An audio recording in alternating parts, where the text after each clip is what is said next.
12 жастағы бала асқазан рагына шалдығып, асқазанын алып тастап, прямой жалғап қойған. Міне сол баланың мамасының құрбысы келді өткенде, енді қатты қиналып жатыр дейді. Дәл қазір тек қана дәрімен, химиямен ұстап отыр дейді.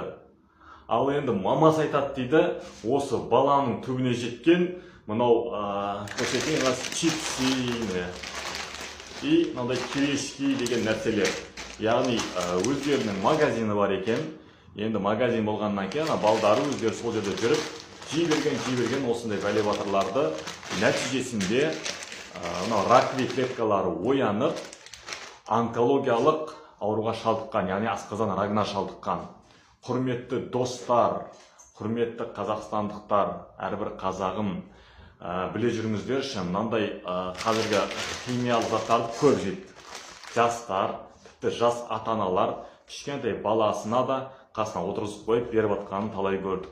Міне бұл чипсидің құрамында, барлық чипсидің құрамын қарасаңыздар, құрамында міне Е621, Е627, Е631.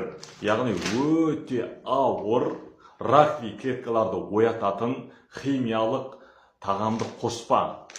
Міне мына кирешкиде қараңыздар. Құрамы қаяқта құдай қойған. Е621, Е319, Е627, Е631, Е330, Е262.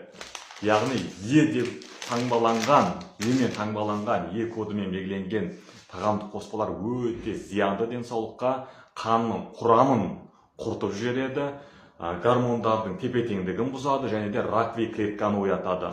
Сосын міне мынандай сыр. Осы сырды жейтін кісілер бар ма жалпы?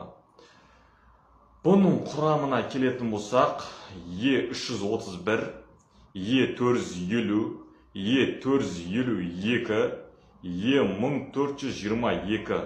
Құдай-ау, мынау деген бүйтіп тұр. 4 очкимен көретін қойып қойды, қандай жазып қойыпты. Көріне ма?